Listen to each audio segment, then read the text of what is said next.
Hi! இதுவரைக்கும் நான் ஒரு 5 சிசர் யூஸ் பண்ணியிருப்பேன். அதில எனக்கு தெரிஞ்சதில நான் உங்களுக்கு 2, 3 விஷயம் சொல்றேன். இதில ஃபர்ஸ்ட்டு விஷயம், நீங்க நார்மலா பிகினரா இருக்கீங்கன்னா, உங்களுக்கு பிளாஸ்டிக்கில இருக்க சிசர் போதும். அதோட இரும்பு சிசருக்கு போறீங்க அப்படின்னா, அது வந்து ஒரு ரூ. 300 வரைக்கும் இருக்கும். ஓகேவா? இதில ரொம்ப வெயிட் இல்லாம பார்த்து வாங்குங்க. வெயிட்டா இருந்துச்சுன்னா, உங்கனால ஒரே நேரத்தில 2 துணி போட்டு வெட்ட முடியாது.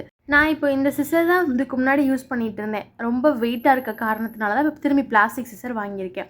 அதோட ரொம்ப நீளமான சிசர் வாங்காதீங்க. நீங்க இங்க வச்சு வெட்டிட்டு இருப்பீங்க. அது அங்க வெட்டிக்கிட்டு இருக்கும். அதனால 9 இன்ச் ஷார்ட்டான சிசரே வாங்கிக்கோங்க. மாரி கீழ போடக்கூடாது சிசர. கீழ போட்டிங்கன்னா வேகமா லூஸ் ஆயிரும். அதோட தைக்காம போயிரும்.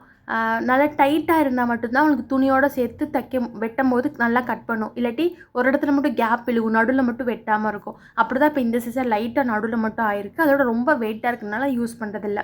இந்த பிளாஸ்டிக் சிசர்ல வந்து ரொம்ப லைட் வெயிட்ல ஒரு பிளாஸ்டிக் இருக்கு. இப்போ நான் வச்சிருக்க வந்து ஒரு மாரி வழுவழுன்னு இருக்காது அந்த பிளாஸ்டிக். கொஞ்சம் சொர சொரன்னு இருக்கும். நம்ம வந்து கிரிப்பாவும் இருக்கும் கையில பிடிக்கிறதுக்கு. வெயிட்டும் கம்மியா இருக்கு. அதனால தான் இப்போ இந்த பிளாக் கலர்ல பிளாஸ்டிக் சிசர் வாங்கியிருக்கேன். வெயிட்டாவும் வாங்கக்கூடாது, ரொம்ப நீளமாவும் வாங்கக்கூடாது, அதோட கீழ போடக்கூடாது. ரொம்ப முக்கியம் பேப்பர் கட் பண்ணுற சிசருக்கு தனியாகவும், கிளாத் கட் பண்ணுறதுக்கும் தனியாக வச்சுக்கணும். உங்கள் சிசரை நீங்கள் மட்டும் வச்சுக்கோங்க. வேறு யார்ட்டையும் கொடுத்து அவங்க ஒழுங்காக ஹேண்டில் பண்ணலாட்டி சிசர் போயிடும்.